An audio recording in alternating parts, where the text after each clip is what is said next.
Programme کا چونکہ وقت ختم ہو رہا ہے تو قریب ہے ہم خاتمے کے، تو وہ میں نے آپ کو کہا تھا قصہ سنانا ہے 2018 کے. میں اگر اجازت تو سنا دوں، آپ درمیان میں ایڈ آن کرتے رہیے گا. آپ کون سا قصہ سنانا چاہتے ہیں؟ وہ جو ہماری ایک میٹنگ ہوئی تھی بڑے گھر میں، اور جس کی وجہ سے میں آج بھی حیران ہوں کہ وہ جنرل باجوہ صاحب سے، ہاں سابق آرمی چیف جنرل باجوہ صاحب سے ہماری میٹنگ ہوئی آرمی ہاؤس میں. میتھ ہے، سنا دے لیکن پھر پوری سنا دے، اس میں ڈنڈی نہیں مار. اگر کہیں بھول چک ہو جائے، ڈنڈی نہیں ماروں گا، بھول چک ہوگی تو آپ انٹرویو کر سکتے ہیں، گیسٹ کر سکتے ہیں. اچھا، مہمان کی عزت کرنا آپ جانتے ہیں؟ نہیں. اچھا تو تھینک یو. اچھا تو وہ اور پھر مہمان وہ جو سامنے ہو تو بالکل نہیں. اچھا تو وہ میں اور حامد میر صاحب یہ میٹنگز ان دنوں چل رہی تھیں، تو ہم گئے، ہم بیٹھے ہوئے تھے، تو تھوڑی دیر بعد سلیم صافی صاحب بھی پہنچ گئے.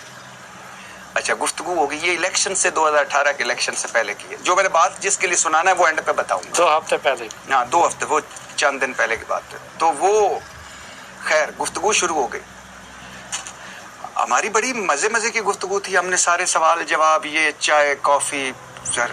سلیم صافی صاحب اور آتے ہی نہیں یہ صرف گفتگو ہوئی تھی، بلکہ آپ لوگوں کی عمران خان کو وزیر اعظم بنانے کی پلاننگ بھی ہوئی تھی؟ نہیں، ہم یعنی ایک ہوا چلی ہوئی تھی اور ہم ہاں ملا رہے. ہم تو سننے گئے تھے کہ ہو کیا رہا ہے. اچھا یہ نہیں کرنے، آرگیو کرنے نہیں گئے تھے، سن رہے تھے. ہم سننے والے تھے. آپ آئے تو آرگیو یعنی بحث شروع ہو گئی ان کی اور باجوہ صاحب کی. اور وہ ان کو ہمیں لگا کہ بتا رہے ہیں کہ عمران خان یا قاسم کے ابا کتنے خوبیوں والے ہیں، کس طرح ہے، کیا ہے، اس ملک کے لیے مسیحا ثابت ہیں، قوم کے لیے کتنے ضروری ہیں. اور 2-4 منٹ کی گفتگو سننے کے بعد انہوں نے جو بات یعنی غصے اور غم میں آنے لگ گئی، وہ یہ تھی کہ انہوں نے بتانا شروع کر دیا کہ ان کی وہ کس طرح ڈیزاسٹر ثابت ہوں گے. اب یقین کریں اس وقت میرے پاس نہ بندوق تھی نہ پستول تھا. اگر ہوتا تو آج میرا یہ مہمان نہ ہوتا. خیر ہم چپ کر کے ہم نیوٹرل ہو گئے دونوں. ہم نیوٹرل ہو کے بیٹھ گئے. تو یہ بات ان کی آہستہ ایک وقت پہ مجھے لگا 2.5 گھنٹے تم لوگ خاموش رہے. ایک وقت پہ مجھے لگا، دیکھ لیا کتنی لمبی میٹنگ تو اس لیے ٹائم تھوڑا. تو ایک وقت پہ مجھے لگا کہ ان کو یا نواز شریف صاحب نے بھیجا ہے یا زرداری صاحب نے بھیجا ہے، کیونکہ یہ مقدمہ لڑ رہے تھے کہ کہہ رہے تھے کہ مختصر کر کے کہ دیکھیے، یہ کہہ رہے تھے کہ اب وقت آ گیا ہے. وہاں سے شروع کرتے ہیں کہ یہ وقت آ گیا ہے کہ آپ، مجھے لگ رہا ہے کہ میں آپ کو قائل نہیں کر سکتا جو آپ قاسم کے ابا کے حوالے سے سوچ رہے ہیں، اور آپ مجھے قائل نہیں کر سکتے جو میں ان کے بارے میں میری رائے ہے، یا میں جو ان کے بارے میں اپنی رائے میری ہے، یا میں. لیکن ایک بات آپ ذہن میں رکھیے گا، انہوں نے ایک یہ بھی بات کی، اس پر تو مجھے اور یقین ہو گیا کہ ایک زرداری صاحب پہ باری. انہوں نے کہا کہ اگر نواز شریف صاحب برے لگ رہے ہیں، ٹھیک نہیں ہے سسٹم کے لیے، تو آپ قاسم کے ابا کی بجائے زرداری صاحب کو لے آئے. تو انہوں نے پھر اس کے بارے میں کہا کہ کیا یار آپ بھی اس کی بغض قاسم ابا کہ آپ اتنے آگے نکلے ہو. خیر انہوں نے کہا کہ 3 باتیں. جواب میں نے کیا کہا کہ آپ لوگ بھی نواز شریف کے بغض میں مبتلا ہیں. ہاں یعنی ان کے اسٹیم میں. اور میں نے ان سے کہا کہ انتقام میں جو چیزیں کی جاتی ہے اس کا نتیجہ اچھا نہیں نکلتا.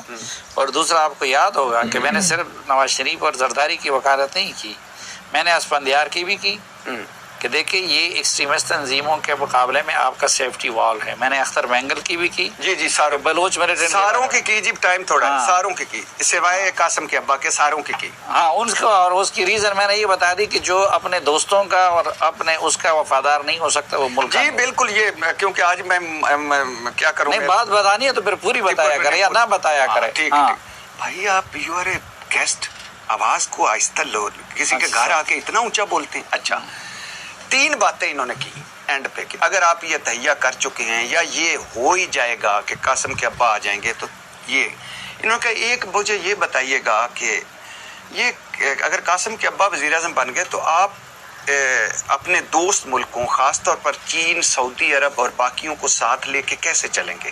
یہ تو نہیں چل پائیں گے.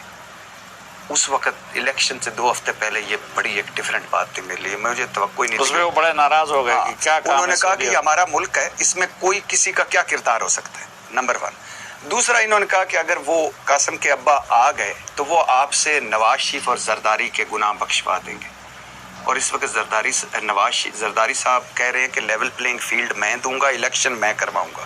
یہ آج کی میں بات کر رہا ہوں. اور نواز شریف صاحب قریب قریب پاکستان کے آ چکے ہیں۔ تیسرا انہوں نے کہا کہ اگر وہ قاسم کے ابا آ گئے تو پنجاب میں بھی ایک پی ٹی ایم بن جائے گی، یعنی فوج کے خلاف نفرت بڑھ جائے گی۔ نفرت، اور پھر وہ نعرے لگے۔ تو مجھے یہ بتائیے گا اور انہوں نے کہا کہ ہم پنجاب کو سنبھال لیں گے، پنجاب کو ہم جائے، تو میں آپ پنجابیوں کی وکالت کر رہا تھا کہ جی آپ بھول رہے ہیں کہ بھٹو کے لیے کوڑے پنجابیوں نے کہا ہے